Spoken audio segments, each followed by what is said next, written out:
దేశంలోని సర్వోన్నత న్యాయస్థానం నేడు ఇవ్వబోయే తీర్పు దేశంలోని నేతల తలరాతలను మార్చబోతోంది. తెలుగుదేశం జాతీయ అధ్యక్షుడు చంద్రబాబు నాయుడుపై అవినీతి నిరోధక చట్టంలోని 17A ఉల్లంఘించి ఏపీ సిఐడి అధికారులు స్కిల్ డెవలప్మెంట్ వ్యవహారంలో నమోదు చేసిన కేసును స్క్వాష్ చేయాలని వేసిన పిటిషన్పై ఇవాళ సుప్రీంకోర్టు తీర్పు ఇవ్వబోతోంది. ఈ కేసులో చంద్రబాబుకు అనుకూలంగా తీర్పు వస్తే ఆయనతో పాటు దేశంలోని అనేక మంది రాజకీయ నేతలకు ఊరట లభించనుంది. వ్యతిరేకంగా వస్తే చంద్రబాబుకు ప్రస్తుతానికి నష్టం లేకపోయినప్పటికీ రాబోయే ఎన్నికల్లో అధికారం మారితే ప్రతిపక్షానికి ఇబ్బందులు తప్పవు అని చెబుతున్నారు. మొత్తానికి ఈ తీర్పుపైనే ఇప్పుడు అందరి దృష్టి పడింది.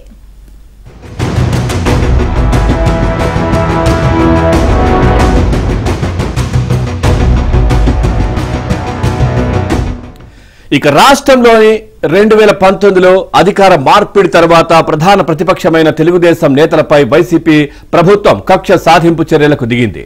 ఇందులో భాగంగా తొలుత ఏపీ టీడీపీ అధ్యక్షుడు అచ్చెన్నాయుడిపై ఈఎస్ఐ వ్యవహారంలో కేసు నమోదు చేసి రిమాండ్కు తరలించిన విషయం చూశాం. సుమారు 3 నెలల పాటు ఆయన రిమాండ్లో ఉన్నారు.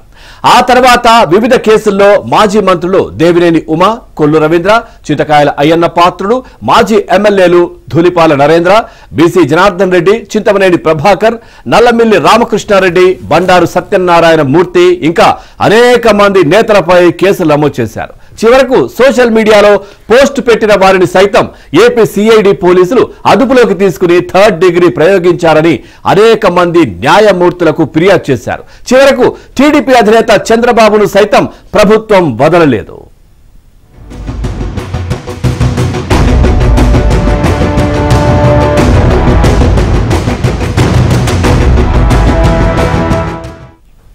టీడీపీ అధినేత చంద్రబాబుపై మొత్తం 6 కేసులు నమోదు చేశారు. ఆయనపై తొలుత రాజధాని అమరావతిలో అసైన్డ్ భూముల విషయంలో తన అనుయాయులకు లబ్ధి చేకూర్చే విధంగా చట్టం తీసుకువచ్చారు అని, దీని వలన అసైన్డ్ రైతులు నష్టపోయారు అని కేసు నమోదు చేశారు.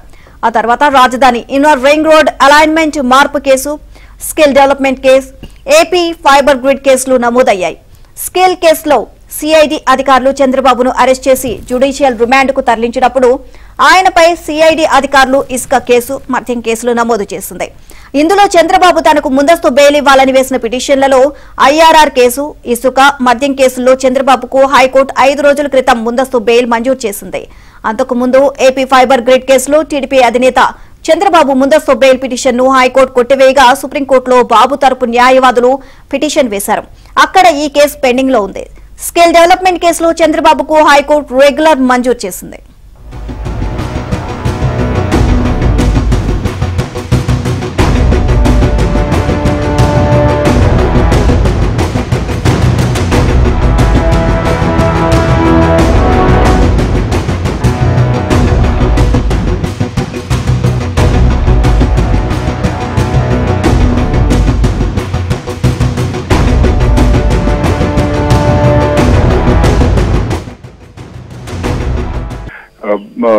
ఆ కేసుకు సంబంధించి 17A ప్రకారం రాష్ట్ర గవర్నర్ అపాయింటింగ్ అథారిటీ ఎవరైతే ఉన్నారో ఆయన అనుమతి తీసుకోకుండా కేసు నమోదు చేయడం చట్ట విరుద్ధం, న్యాయ విరుద్ధం అని చెప్పి విజయవాడ ఏసీబీ కోర్టులోనే వాదనలు వినిపించారు. అయితే విజయవాడ ఏసీబీ కోర్టు మాత్రం ఈ సంఘటన అంటే స్కిల్ డెవలప్మెంట్ కు సంబంధించి వ్యవహారం 2014-19 మధ్య జరిగింది కాబట్టి వర్తించదు అని చెప్పి పేర్కొన్నారు.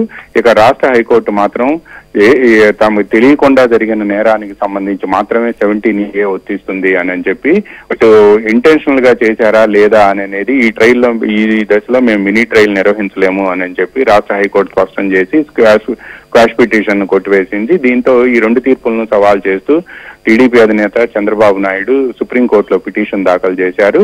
ఈ పిటిషన్ పై దాదాపుగా 2 నెల రోజుల పాటు సుదీర్ఘ వాదనలు జరిగి అక్టోబర్ 17వ తేదీన సుప్రీంకోర్టు ధర్మాసనం ఈ తీర్పును రిజర్వ్ చేసింది. సరిగ్గా 3 నెలల తర్వాత ఈ రోజు మధ్యాహ్నం 1 గంటకు ఈ కేసులో సుప్రీంకోర్టు ధర్మాసనం తీర్పు వెలువరించబోతుంది.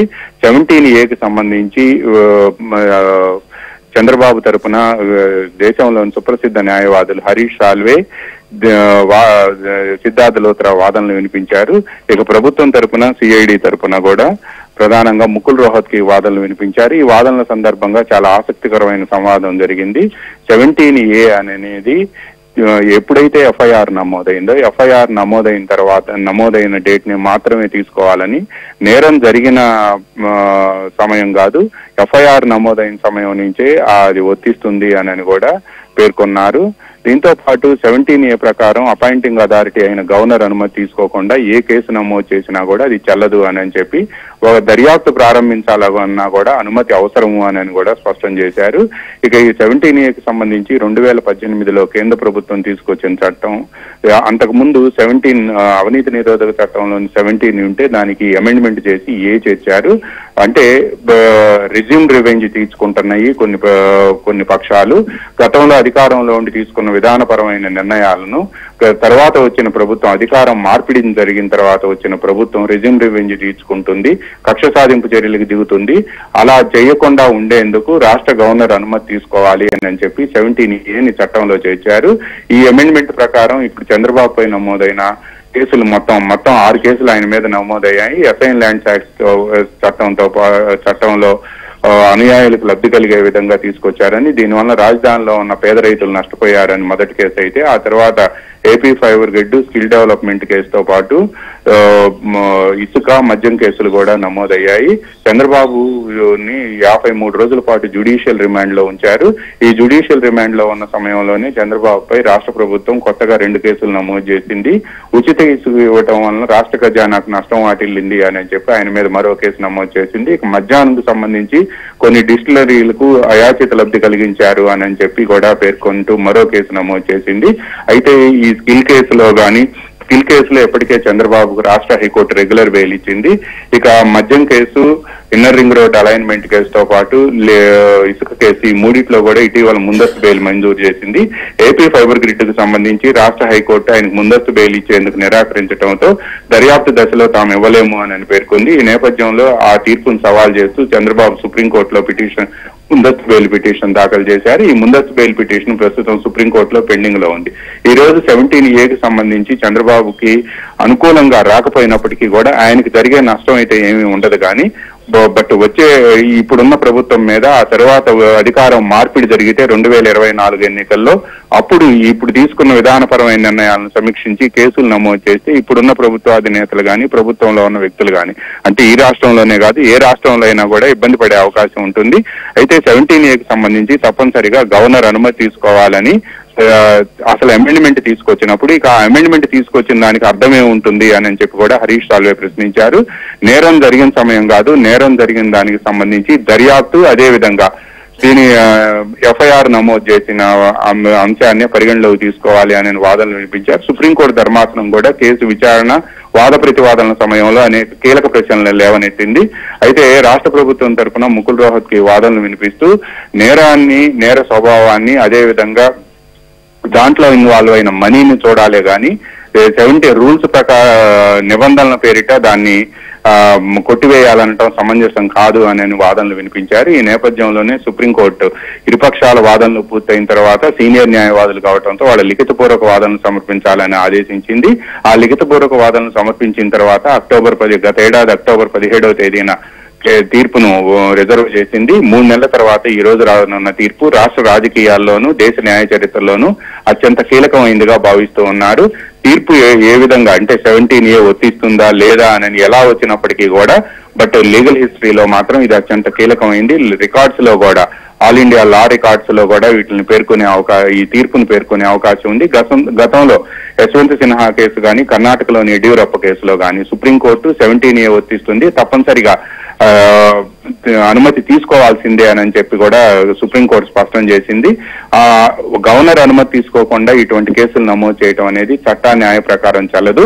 ఏదైతే అవినీతి నిరోధక చట్టంలోని 17కి అనే అమెండ్మెంట్ తీసుకొచ్చారో ఆ సవరణలకు కూడా అర్థం ఉండదు అని చెప్పి కూడా దేశంలో అత్యున్నతమైన సభలు, చట్టసభలు, రాజ్యసభ, లోక్సభ దీన్ని ఆమోదించడంతో చట్టసభల్లో తీసుకున్న ఒక అమెండ్మెంట్ తీసుకొచ్చిన సవరణను, చేసిన చట్టాలను ఉల్లంఘించినట్టు అవుతుంది అని కూడా హరీష్ సాల్వే పేర్కొన్నారు. ఇది దేశంలో ఒక విధానపరమైన నిర్ణయం ప్రభుత్వాలు తీసుకున్నప్పుడు ఆ విధానపరమైన నిర్ణయాలకు నేరత్వం అనేది ఆపాదించడం కూడా సరికాదు అని కూడా హరీష్ సాల్వే ఆ రోజు తన వాదనలో స్పష్టం చేశారు. అందువలన విధానపరమైన నిర్ణయాలకు చట్టసభలు, దేశంలో అత్యున్నత చట్టసభలు నిర్ణయాలు తీసుకున్న సమయంలో వాటిని తప్పుపట్టడం కానీ వాటిని వక్రీకరించడం కానీ సాధ్యం కాదు అని కూడా స్పష్టం చేశారు. అవినీతి ఒకవేళ 17A కేంద్ర ఈ రోజు సుప్రీంకోర్టు ధర్మాసనం వర్తిస్తుంది చంద్రబాబు అని చెప్తే అవినీతి నిరోధక చట్టంలో సెక్షన్ 409 అంటే మనీ ట్రేల్ జరిగిందా అంటే ఒక వ్యక్తి ఇంకొక వ్యక్తికి డబ్బులు ఇచ్చినట్టు కానీ బ్యాంక్ అకౌంట్ ద్వారా ట్రాన్స్ఫర్ చేసినట్టు కానీ లేకపోతే ఆ వ్యక్తి ఇంకొకరికి ఆయన ఇచ్చిన డబ్బు ద్వారా ఏదైనా క్యాష్ అంటే బంగారం కానీ ఇతర వస్తువులు కానీ కొన్నట్టు కానీ ల్యాండ్స్ కొన్నట్టు కానీ నిరూపించగలగాలి. బట్ ఈ 409 ప్రకారం మనీ ట్రేల్ జరిగినట్టు కూడా చంద్రబాబు నమోదైన 6 కేసుల్లో ఎక్కడా కూడా దర్యాప్తు సంస్థ నిరూపించలేకపోయింది అని కూడా చంద్రబాబు తరపు న్యాయవాదులు సుప్రీంకోర్టులో వాదనలు వినిపించారు. ఏదేమైనప్పటికీ ఈ రోజు వచ్చే తీర్పు మాత్రం దేశ న్యాయ చరిత్రలోనూ రాజకీయ చరిత్రలో కూడా అత్యంత కీలకం కాబోతుంది. నీలిమ.